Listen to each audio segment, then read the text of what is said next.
Okay, તો આજનો topic study કરશું લેવલ ઓફ ઓટોમેશન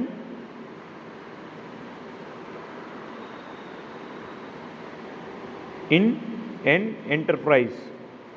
તો એમાં અલગ અલગ જોઈએ. તો પેલું છે ડિવાઇસ લેવલ. તો તે ઓટોમેશનનું સૌથી નીચેનું સ્તર છે. આ સ્તરમાં હાર્ડવેર કમ્પોનેન્ટ્સ જેવા કે સેન્સર, એક્ચ્યુએટરનો આમાં સમાવેશ થાય છે. હવે આ જે છે ડિવાઇસ લેવલ એ ઓટોમેશનનું સૌથી નીચેનું સ્તર છે, અને આ સ્તરમાં આપણે હાર્ડવેર કમ્પોનેન્ટ્સ જેવા કે સેન્સર, એક્ચ્યુએટરનો આમાં સમાવેશ થાય છે. હવે લેવલ કંટ્રોલ લૂપ ડિવાઇસ પર આપણે આમાં ધ્યાન કેન્દ્રિત કરે છે કે જેના વડે બેઝિક કાર્યનું નિયમન થાય છે. કાર્યો જોઈએ તો હાર્ડવેર કમ્પોનેન્ટ્સનું સંકલન, બેઝિક ઓપરેશન માટે કંટ્રોલ લૂપ ડિવાઇસ અને સેન્સર દ્વારા ફીડબેક મિકેનિઝમ.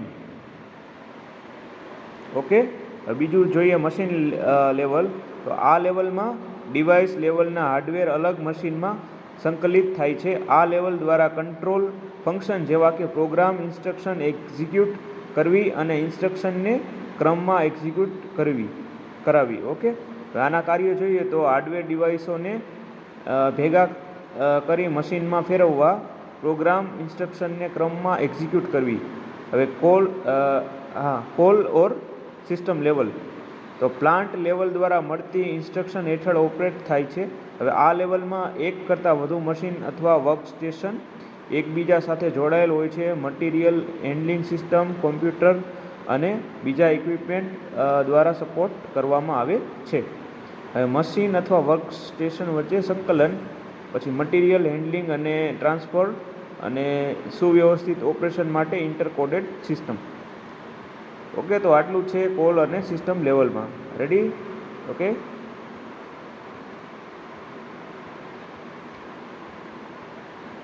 ઓકે, નેક્સ્ટ એમાં જોઈ લઈએ. તો ચોથું છે પ્લાન્ટ લેવલ.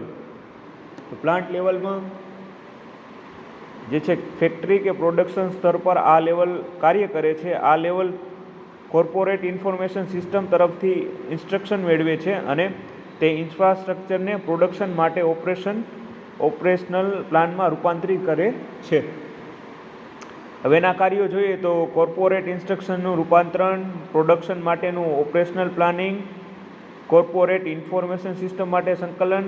એન્ટરપ્રાઇઝ લેવલ તે સૌથી ઉપલા સ્તરનું છે. આપણે આગળ જોયું એમ ડિવાઇસ લેવલ એ નીચલા સ્તરનું છે, જ્યારે એન્ટરપ્રાઇઝ લેવલ છે સૌથી ઉપલા સ્તરનું છે. આ લેવલમાં કોર્પોરેટ ઇન્ફોર્મેશન સિસ્ટમનો સમાવેશ થાય છે. તે સમગ્ર કંપનીના બધા કાર્યોની વ્યવસ્થા અને સંકલન સાથે જોડાયેલ છે. હવે આના કાર્યો જોઈએ તો વ્યાપક વ્યવસ્થાપન અને સંકલન, કંપનીના બધા કાર્યનું સંકલન, કોર્પોરેટેડ ઇન્ફોર્મેશન સિસ્ટમ પર દેખરેખ. રેડી? હવે ઇન્ટિગ્રેશન અને હિરાચી. તો આમાં શું થાય તો ઓટોમેશન હાઈ સ્કેલ સ્ટ્રક્ચર છે એ રીતે ઓપરેટ થાય છે જે ડિવાઇસ લેવલથી શરૂ થઈને એન્ટરપ્રાઇઝ લેવલ સુધી પ્રગતિ કરે છે. હવે દરેક લેવલ ક્ષમતા વધારવા પર અને એન્ટરપ્રાઇઝના દરેક કાર્યના સંકલ્પ પર ધ્યાન કેન્દ્રિત કરે છે. હવે માહિતી એન્ટરપ્રાઇઝ લેવલથી નીચે તરફ એટલે કે ડિવાઇસ લેવલ તરફ જાય છે, જે સંસ્થાના ધ્યેય પ્રાપ્ત કરવા માટેની ખાતરી આપે છે. હવે અસરકારક સિસ્ટમ કે જેને કારણે પ્રોડક્ટિવિટી વધે અને સમગ્ર એન્ટરપ્રાઇઝમાં સંકલન પણ વધે, મેળવવા માટે ઓટોમેશનના દરેક લેવલ સમજવા જરૂરી છે. જેવા કે આપણે જોયું device level, machine level, cell or system level, plant level અને એન્ટરપ્રાઇઝ લેવલ. ઓકે, તો આટલા જે છે લેવલ આપણે ખાસ કરીને સમજવાના રહેશે અસરકારક સિસ્ટમ અને પ્રોડક્ટિવિટી માટે.